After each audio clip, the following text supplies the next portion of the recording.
Bago po tayo umupo, sabi mo nga sa katabi mo, you look good today. Sige po, makakaupo na tayong lahat. Amen. Alam niyo po, mas masarap matulog. Totoo, di ba? Kaya lang, mas may pakinabang yung magsimba. Pero kung papipiliin kayo, yung may pakinabang o yung masarap? Kasi yung tulog, anytime you can do that. Pero yung makinig ng salita ng Diyos, you will never always have that. Hindi natin pwedeng palaging makuha yon na may makapakinig. Kasi minsan may mga moment po na we are not in mood. May problemang malaki, malala. May sakit at karamdaman. Nakaratay pa minsan sa ospital. We don't have a chance to go in church, to be with people. Kaya minsan, pag pinapipili kayo ng katawan ninyo, babangon ba ako? Parang ako kanina. Ayoko talagang bumangon po. Kasi di ba umuulan kanina? Yun yung tinatawag na bed weather. Hindi bad weather, bed weather. Kasi nga, masarap matulog, umuulan. Kaya lang, sa tuwing titimbangin mo yung sarili mo, between what really benefits the people at saka yourself, natural uunahin mo yung ibang tao. Minsan, pag titimbangin mo yung sarili mo between masarap matulog at saka sa mas makikinabang ka spiritually at saka yung mga tao, minsan dun ka talaga dun sa kung ano yung magbe-benefits you and other people. Kasi may mga bagay na talagang pang-eternal, dalawa lang yon. Alam nyo kung ano? God and people. Trabaho nyo, mawawala yan. Nararamdaman natin, magbabago yan. Sitwasyon, kondisyon, mag-change po yan, believe it or not. But two things are eternal. God and people. Love those two. Mahalin nyo yung dalawa na yan. Kasi kahit tsugi na kayo, wag naman sana ngayon, pero kung mamamatay po kayo, dalawang bagay po ang makakasama nyo pa rin habang buhay. God and people. God and people. Kaya kung may mamahalin kayo, ang Diyos at saka yung mga tao. Yung ibang bagay, wag masyadong ibuhos ang pagmamahal doon. Sana ma-differentiate natin yung love, ha? May pagmamahal sa aso, may pagmamahal sa sasakyan, may pagmamahal sa bahay, may pagmamahal po sa cellphone. Pero wag naman sana nating itumbas yung mga pagmamahal na yun sa pagmamahal sa Diyos at sa tao. Minsan nga, may mga iba-ibang klase ho ng pagmamahal, baka nakakalimutan natin. Minsan, kung paano nyo mahalin yung kaibigan nyo, wag nyo itumbas kung paano nyo mahalin yung mga asawa nyo. Iba yung pagmamahal sa kaibigan, iba yung pagmamahal sa magulang, iba yung pagmamahal sa anak. Hindi ho yun pare-parehas. Kaya nga may storge, osterigos, phileo, eros, agape. Marami pa, may love for nature, love for... Iba-iba po ang klase ng pag-ibig. Yung iba, mas mahal nila yung aso kaysa sa anak. Papagupitan yung aso ng 900 pesos, yung anak, ang haba na ng humbok, ayaw pagupitan, mahal daw. Kaya kung minsan dapat ma-differentiate natin yung love that we are showing. Amen? Baka yung pagmamahal po ninyo, minsan sa motor nyo, pansinin, minsan may mga lalaki, may makitang pyesa, bibilin. Pero yung anak na humihingi ng vitamins, ayaw. We have to differentiate our love for things, for people. Minsan nga, baka mas na-express nyo yung pagmamahal nyo sa kaibigan nyo, pero hindi sa asawa nyo eh. Minsan, mas grabe ka magpakita ng pagmamahal sa kaibigan, pero hindi sa magulang. Kailangan ma-differentiate din natin yon. Dapat mayroong first thing first. Ano yung talagang kanino mas unang pinapahalagahan? Sino ang mas mahal dapat? Asawa o anak? Asawa!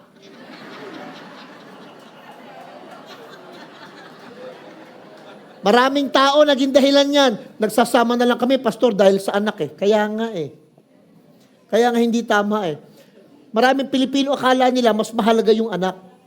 Alam niyo po, pag mahal niyo yung asawa ninyo kaysa sa anak ninyo, yung mga anak niyo mamahalin din kayo. Kaya ho, Ngayon pa lang, binubunot ko na yung mga maling kaisipan. Mas priority ang Diyos. Habang buhay Anyway, mas mahalaga po ang asawa natin. Kasunod po noon, yung pagmamahal sa anak. Ano importante? Trabaho o ministry? Trabaho! Yung iba, hindi, mas mahalaga po yung ministry. Magre-resign ako sa trabaho, huwag. Maliban lang yung pastor, sinabi, sige, mag-resign ka, ako sweldo mo, ako bahala sa sweldo mo. Hindi ho. Mas mahalaga yung trabaho. Kaya kung di kayo makakapagsimba, kanina nga, si Russell, nag-chat sa akin, kagabi pa. Siya yung ating in-charge po din sa audio din at sa maraming bagay. Sabi niya, PH, paalam lang po ako, hindi po ako makakapagsimba ngayon. Bakit? Kasi po, birthday ng mama ko. Buong pamilya kami nasa Lime Hotel naka-check-in. Nag-reply ako, enjoy Russell to the fullest. Kahit 1 linggo kayo dyan. Pero sabi ko, enjoy it to the fullest. Why? May pinaka-importante ba sa pamilya? Kapag ka birthday ng asawa nyo, o kaya wedding anniversary niyo, o kaya birthday ng anak nyo, huwag kayo magsimba. Mag-date kayo. Pastor, dito kami sa church magde-date. O yun, pwede yun. Pero your priority is people. Amen? Yun po ang prioridad natin. Kaya never ever feel condemned. Huwag kayo makukondemn kapag ka mayroong mga thoughts sa inyo na narinig natin sa iba na inuuna mo pa yan kaysa ang Diyos. Hindi po ang Diyos hindi kasama sa mga pagpipilian. Why? Ang Diyos ay ang lahat ng pagpipilian natin.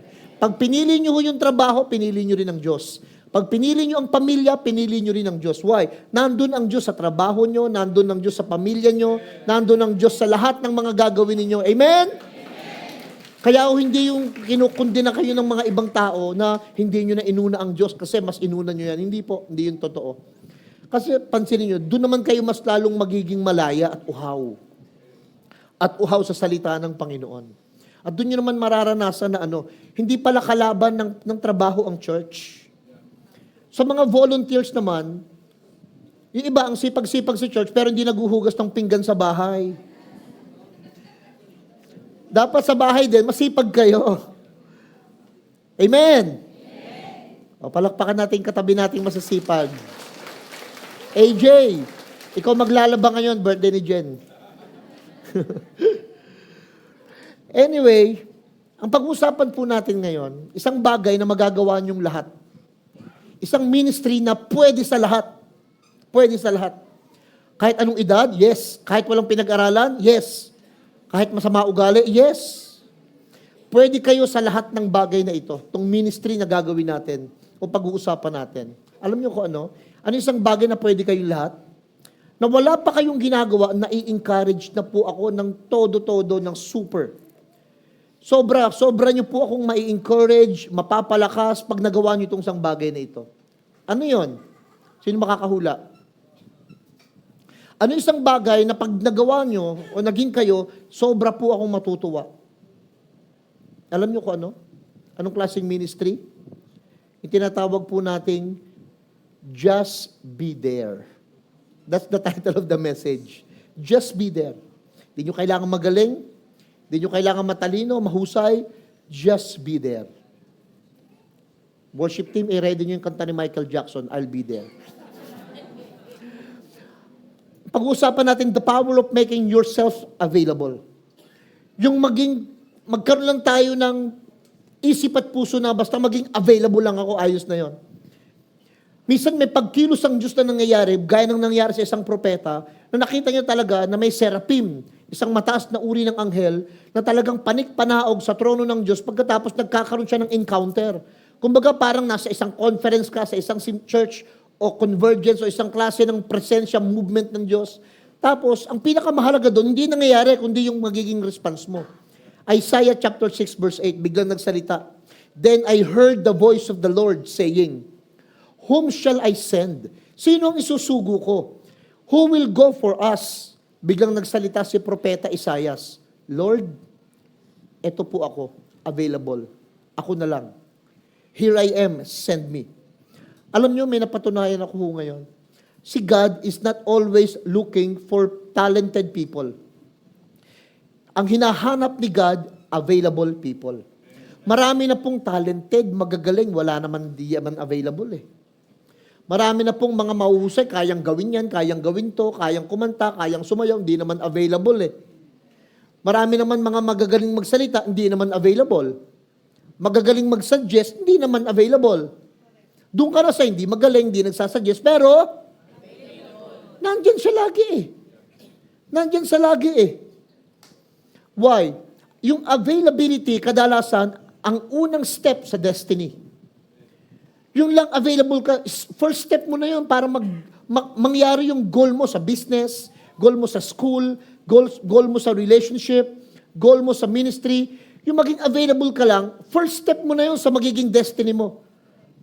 Alam nyo na, i-realize ko, habang tumatagal, marami akong mga pinagtatagni-tagni sa buhay ko eh, na nalalearn ko unti-unti eh. Na si God, hindi niya kina-qualified yung mga call.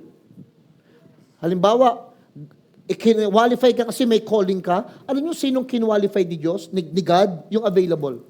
Kasi kahit may calling ka, kung di ka naman sisipot, paano kanyang i-qualified? Kahit ang galing-galing mo mag-preach, magsalita, kumanta, sumayaw, mag-imbento, kumilos, gumawa, mag-isip, hindi ka naman sumisipot. Wala ka naman doon. So how God will qualify you for such a thing?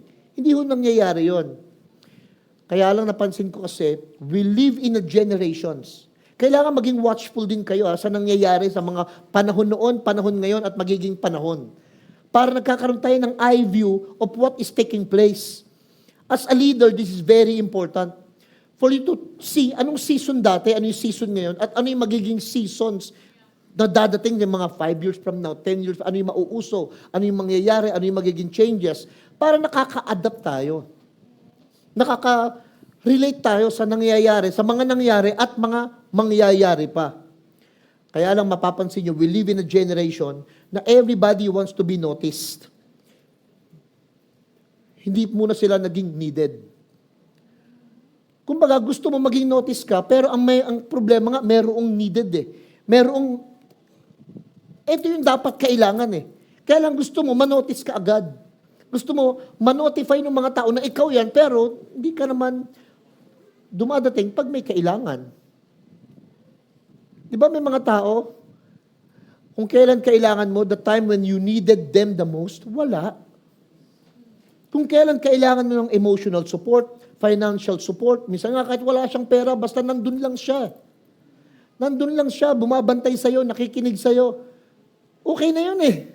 Kaya lang minsan, kung kailan ka rattle, windang, kung kailan ka problematic, wala siya. I'm not talking about presence physically. Kasi imposible naman yun, lalo sa mga nasa abroad, lalo sa may mga trabaho, hindi ka naman pa pwedeng, halimbawa, gusto nyo lagi kayong magkatabi, magkasama, nandun siya lagi. Paano na yung buhay mo naman?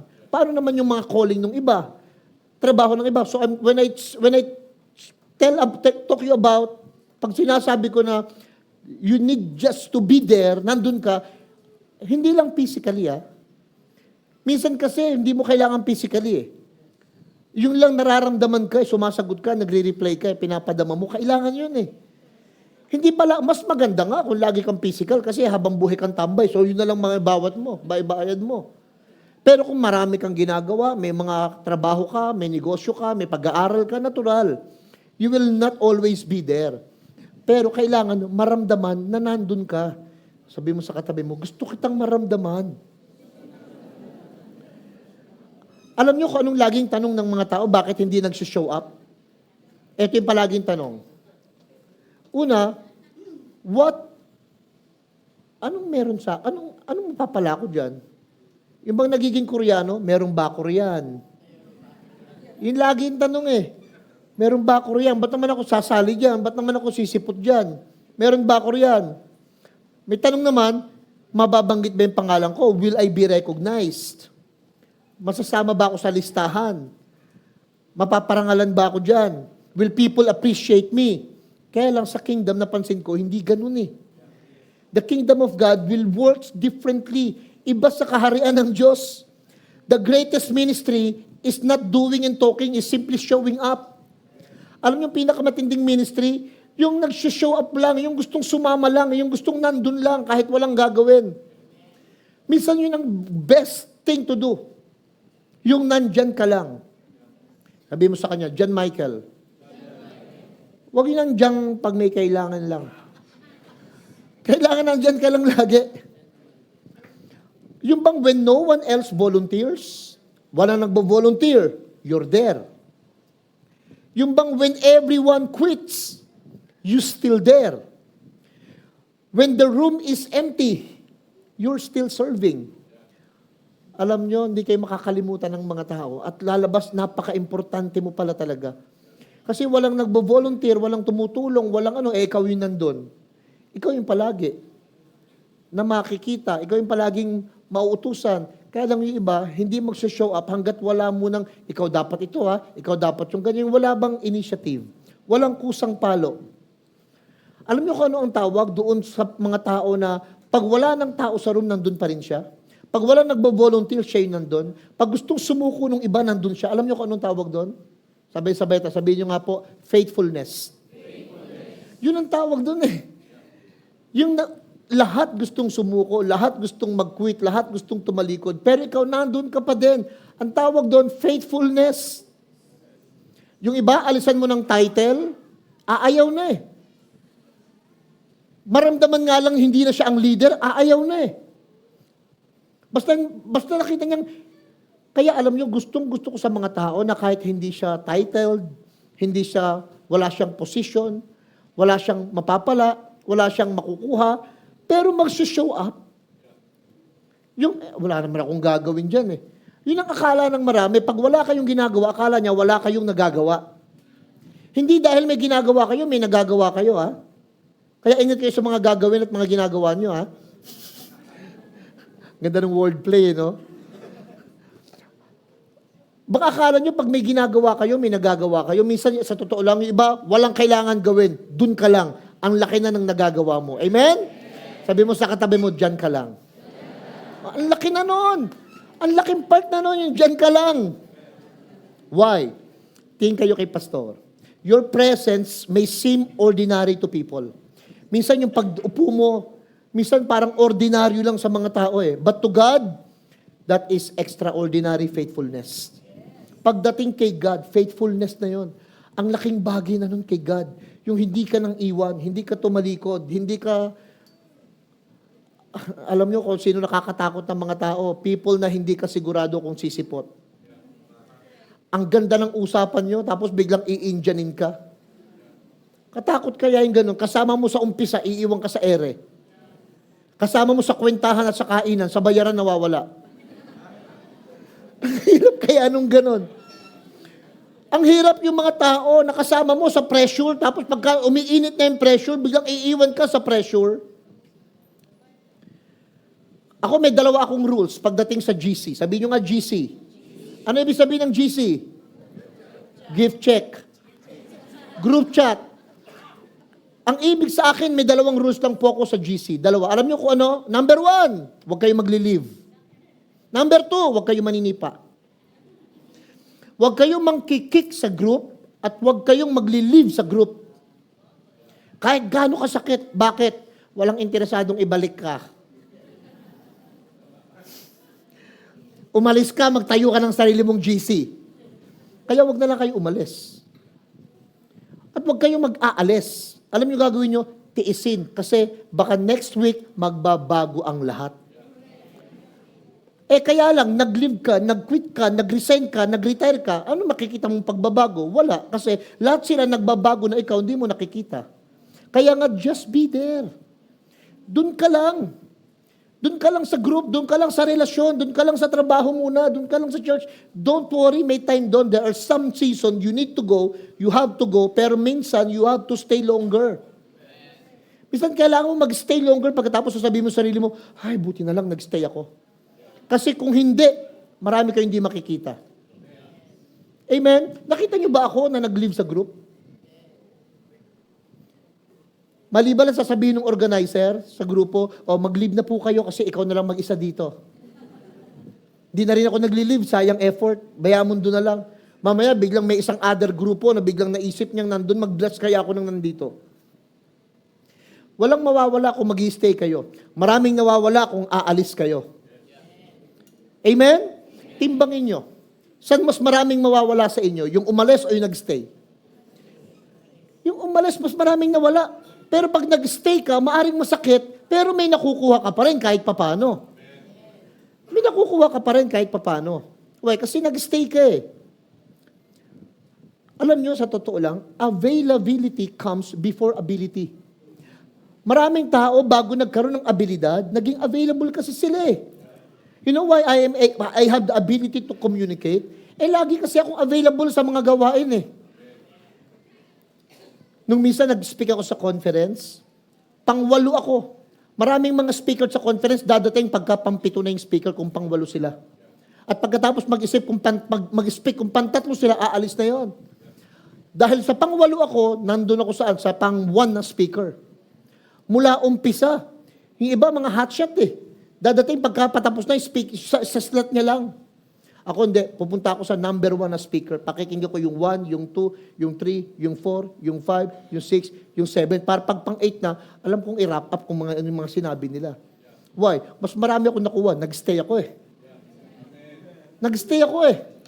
Pero pag di kayo nag-stay, maraming mamimiss, mawawala, hindi makukuha, hindi magigets, hindi maiintindihan. Wala ka kasi. Sabi mo sa katabi mo, huwag kang wala. Exodus chapter 3 verse 4. When the Lord saw Moses, when the Lord saw that he had gone over to look, God called to him. I'm talking about Moses. Alam niyo kung anong pagtawag ng Lord kay Moses? Nung nakita ni God na nandun si Moses. Ang hirap, magtatawag si God, wala ka doon. Sino makaka-present sa school pag nagtawag yung teacher? Di yun nandun. You will be a present, a gift, kung nandun ka. Pero kahit gifted ka, kung wala ka doon, hindi ka pa rin present. Hindi ka pa din regalong matuturing. Kasi wala ka doon eh. Pero gifted ka. Pero talented ka, kaya lang hindi ka nandun nung kailangan. Alam niyo ba, Moses wasn't looking for ministry. Si Moses, hindi siya naghanap ng ministry. Ano ginagawa niya? Nagpapastol na lang siya doon until nakita niya may burning bush. Nasusunog, nag-aapoy yung bush. Dahil nandun siya, siya yung kinausap ng Diyos. Although may plano naman ng Panginoon from the very beginning, pero kahit may plano ang Diyos, pag wala ka, hindi matutupad yung plano niya. Kaya dapat nandun ka. Amen? Ano lang meron si Moses? He was simply present. As simple as that.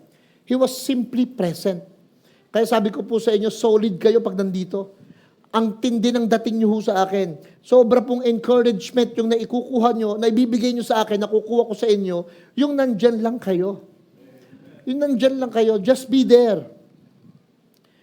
Why? Most of the time, God meeting us where we were. Or where we are. God met Moses where he was. Kinatagpo ng God si Moses, alam niyo kung saan? Kung saan siya nandun mismo. Hindi yung kung saan siya magiging. Yung iba, alam niyo, iniisip niyo, kakatagpuin kayo ng Panginoon, matutupad ang pangarap niyo sa future. Hindi yun, natutupad ang pangarap sa kasalukuyan. Sa kasalukuyan. Nag-uusap kami ni Brian tsaka ni Daryl. Pati ni Pastor Rafi. Tanungin ko rin kayo. Taas ang kamay sa inyo ng gusto ng 1 million pesos. Yung hindi nagtaas, bahala kayo. Ulit, taas ang kamay ng gusto ng 1 million. Ngayon, baba nyo kamay nyo. Tingnan nyo ito Tingnan nyo ito. Kung nagtatrabaho kayo, alam mo, may trabaho kayo, kumikita ng kahit papanong konti, 10,000, 15,000, buwan-buwan. Itago nyo lang yung 5,000, buwan-buwan. Pag tinago nyo yung 5,000, buwan-buwan, alam nyo, magkaka 1 million kayo. Yes. 100% sure. Basta huwag nyo gagalawin yung 5,000, buwan-buwan. Kaya lang ilang taon bago kayo magkaroon ng 1 million, pag tinago nyo yung 5,000 every month, 16 years. 16 na taon ang kailangan para magkaroon ka ng 1 million. Baka yung 1 million nyo, pagkalipas po ng 16 na taon, wala nang halaga yon. Hindi, Pastor, 2.5 lang ang kaya ko. Pwede rin, di 32 years nyo bubunuin yon. 32 years. After 32 years, mabibili ko na yung bahay ko na gusto ko dati 1 million. Kaya lang pagdating noon, baka 10 billion na yung bahay mo. 32 years na. Pastor, ang kaya ko pong ipunin 500 pesos lang buwan-buwan. Pwede rin. It will take you 80 years. Ganun katindi. Kwentahin nyo. Tama ba? 5,000 pesos, buwan-buwan para ka magkaroon ng 1 million and that will take 200 months, 16 years. Pastor, paano ba magkaroon ng 1 million nang hindi nagtatago ng 5,000? Taas ang kamay na gustong malaman ng sagot. May alam ako. Open-minded ba kayo? Alam niyo yung security bank dyan sa kanto?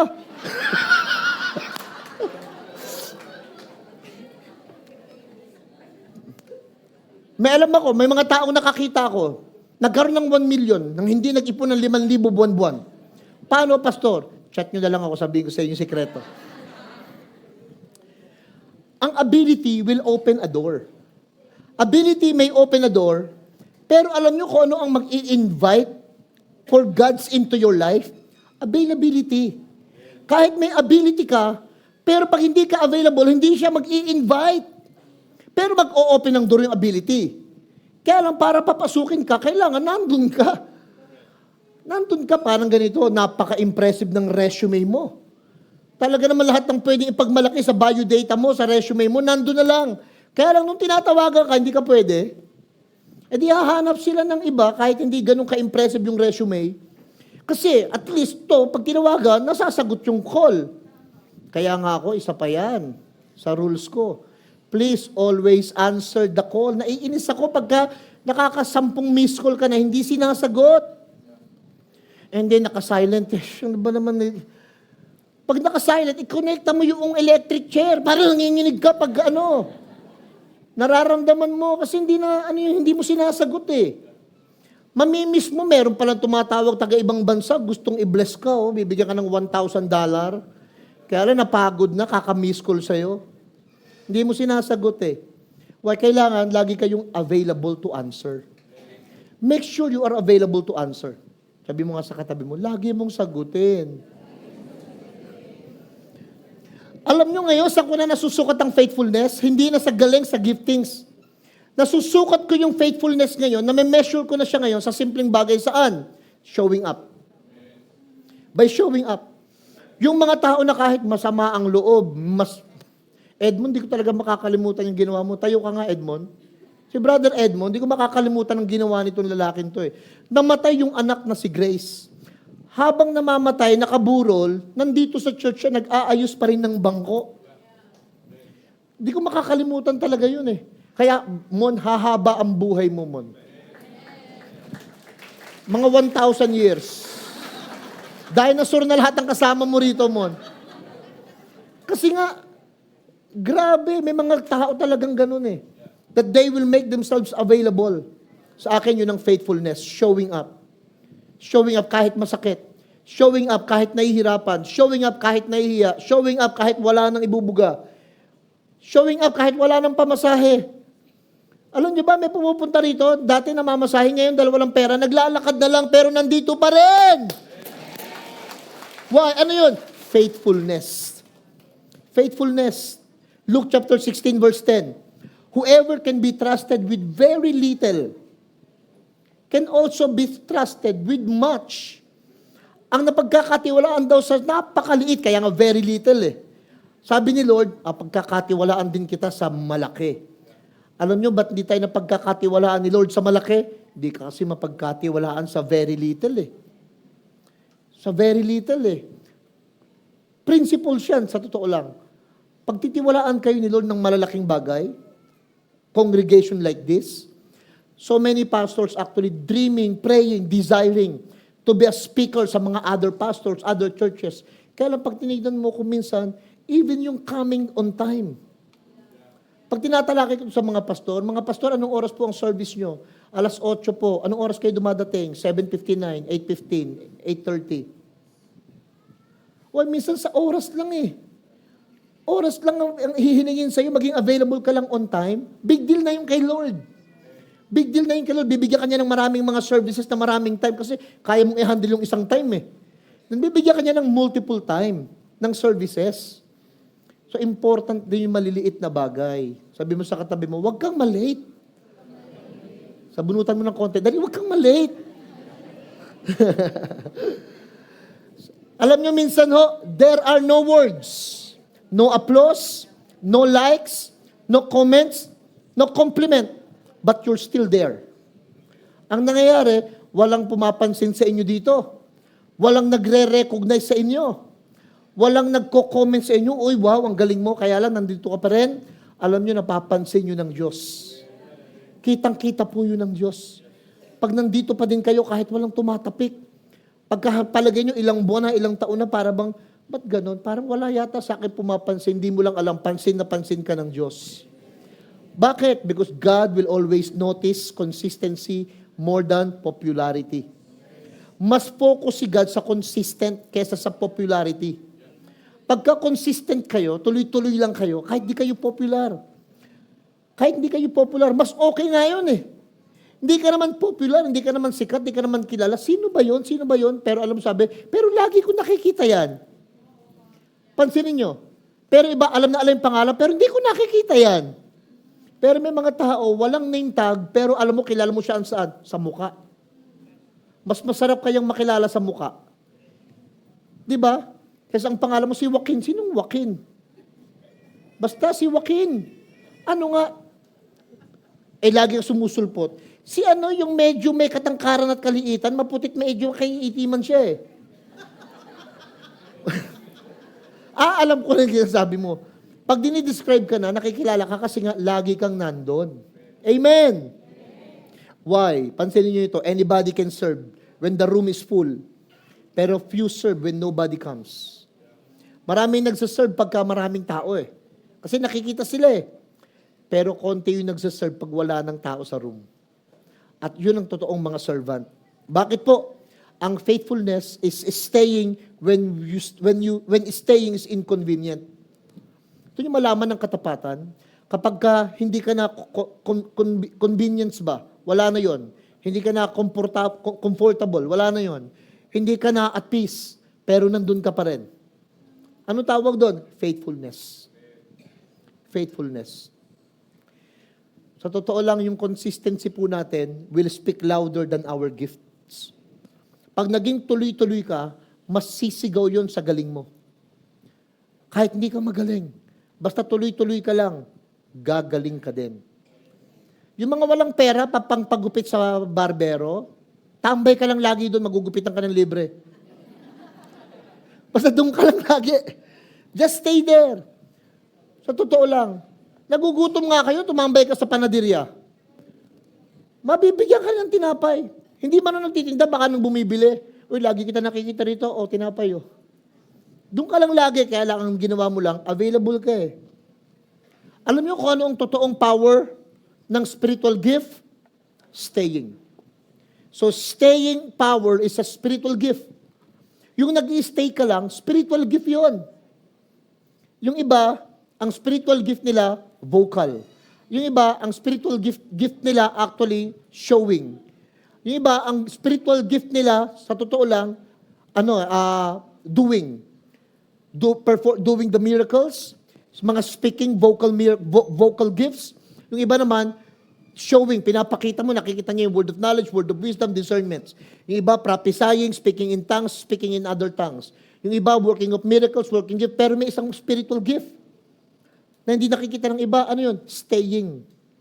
Yung nag-i-stay lang. Nandun lang lagi siya. Spiritual gift yun.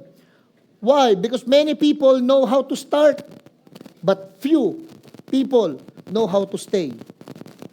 Maraming kayang simula ng isang bagay eh. Magsimula ng negosyo. Magsimula ng ganito, ng ganyan. Marami po. No, sa akin ba yun? Is it mine or as a speaker? Marami po, maraming pwedeng simulan. Pero alam nyo kung sino ang kukunti, yung mag-i-stay sa sinimulan. Kaya maraming nag-quit, nag-give up. Maraming excited sa day 1. Pero ang tanong, can you still serve on year 10? Yung excited ka nung day 1, patay ko na to.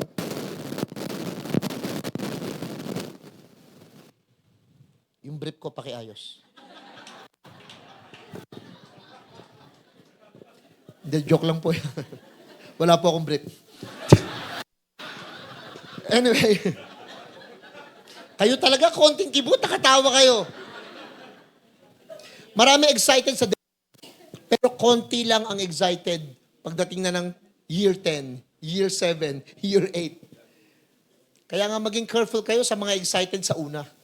Malalaman mo yan sa gitna. Tapos mapapatunayan mo yan sa dulo. Sabi mo sa katabi mo, sana tayo. Check.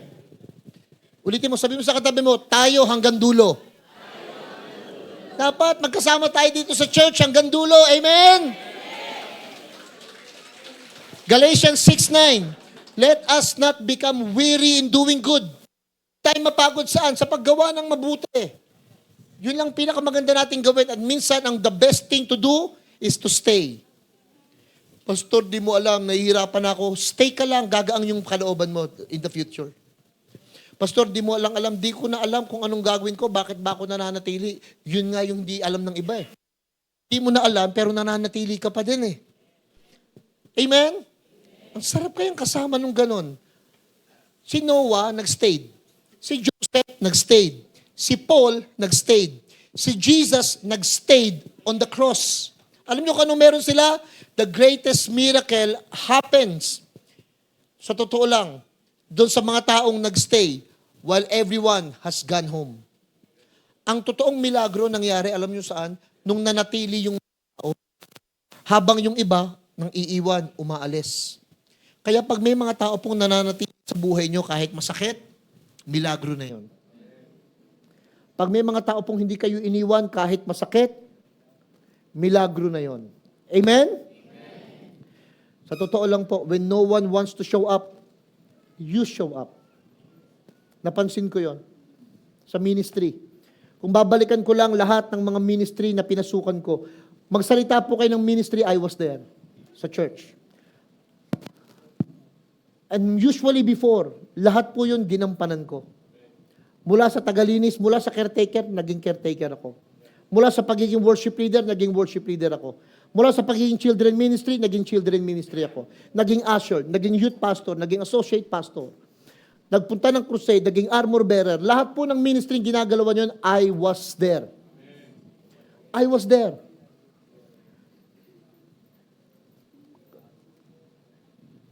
Ano nagpaiba? Ang nagpaiba, hindi dahil magaling ka eh. Ang nagpaiba, magaling sila pero nandyan ka lagi.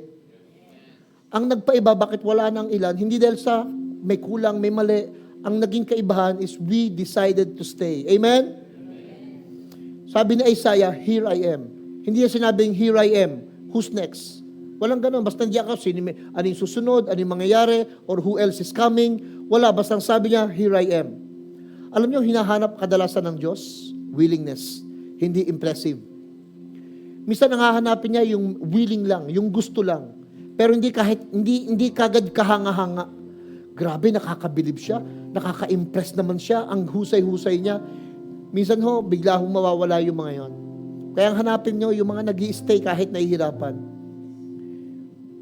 Minsan yung attendance niyo, maybe someone else answered prayer. Yung attendance niyo, answered prayer na yun ng iba.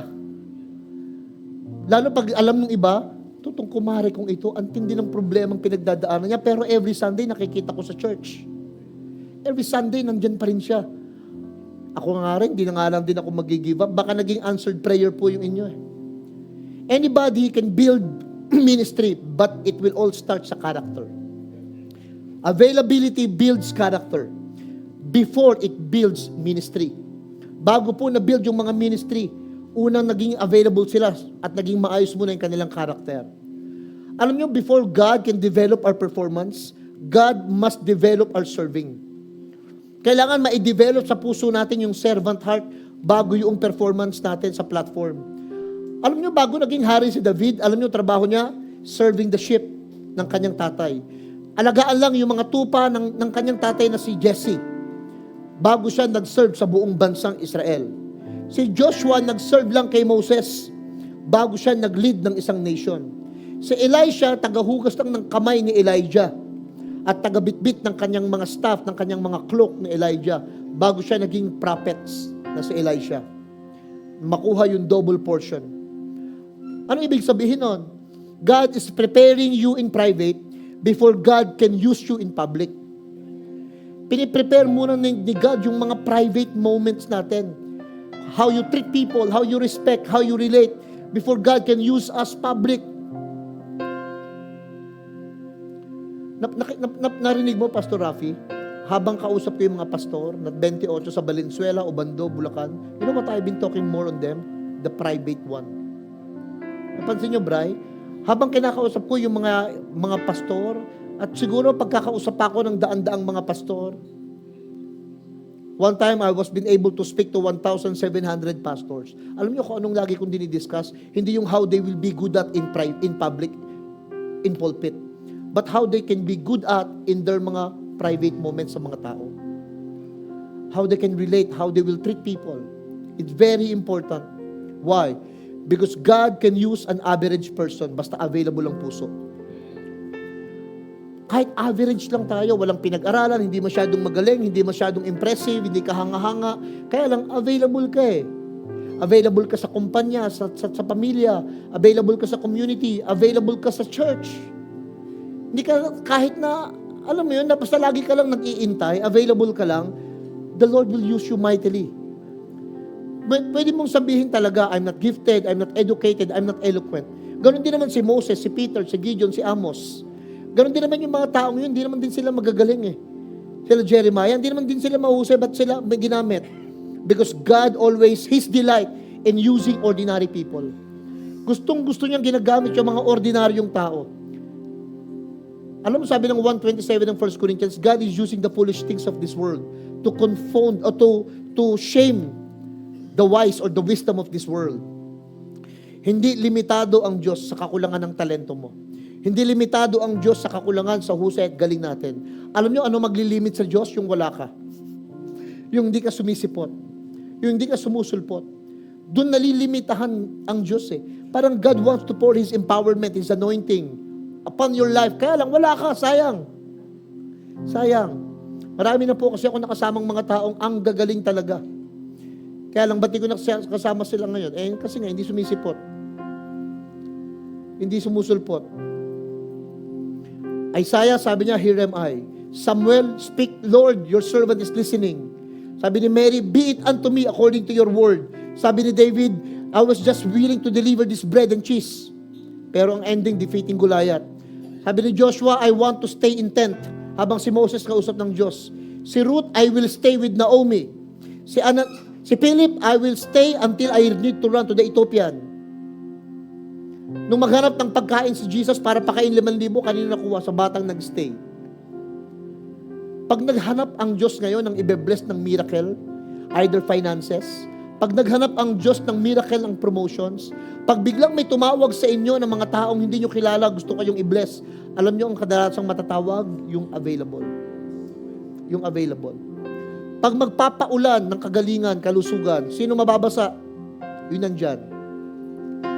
Pag magpo-pour out si Lord na mabubuting magagandang bagay, ang makakakuha talaga yung nandyan.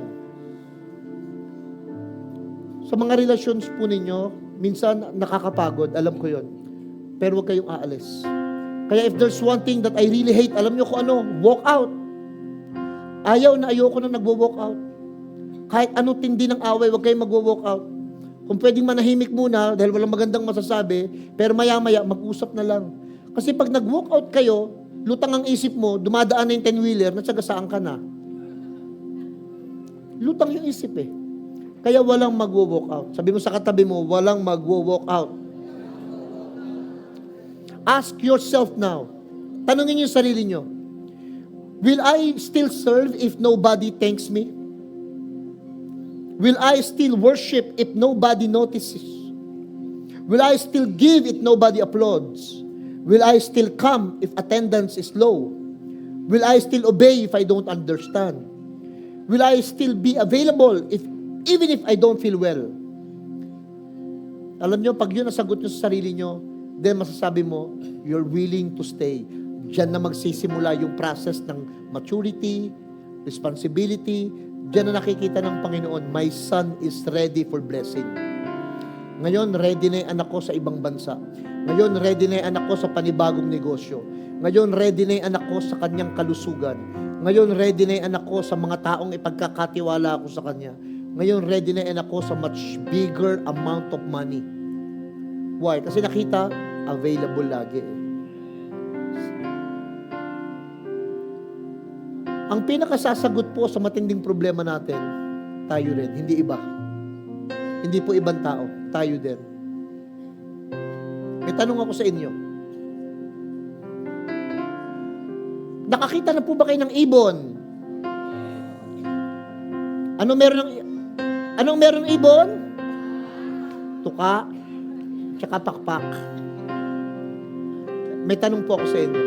Pag yung ibon lumapag sa branch, sa sanga, kanino siya nagtitiwala? Sa sanga o sa pakpak? Sure? Lumilipad yung ibon. Dumapo siya sa sanga. Saan siya nagtitiwala? Sa sanga o sa pakpak?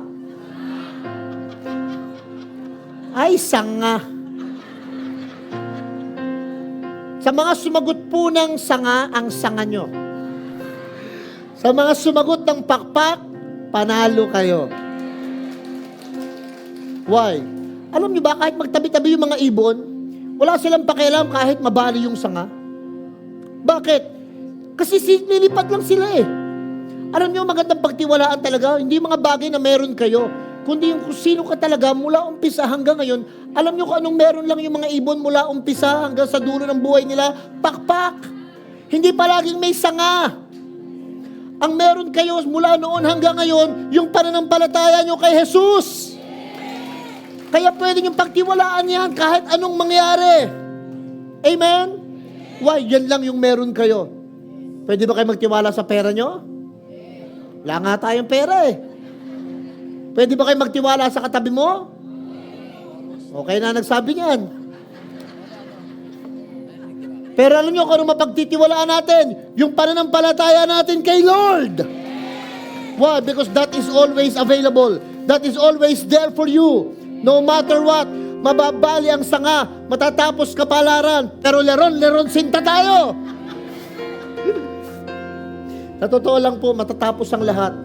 Pero hanggat nagtitiwala tayo sa Panginoon, na laging, Lord, eto lang po ako, available sa iyo. Meron akong challenge ngayon sa inyong lahat. I want to put a challenge to everyone. Sa mga magsasabing, Lord, sige po, I'm available now. Tumayo. Yung magsasabing, I am available now, Lord. Salamat po, Ama, sa palaging nariyan ka sa para sa amin.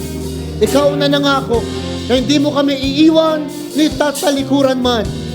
You will always be there for us no matter what.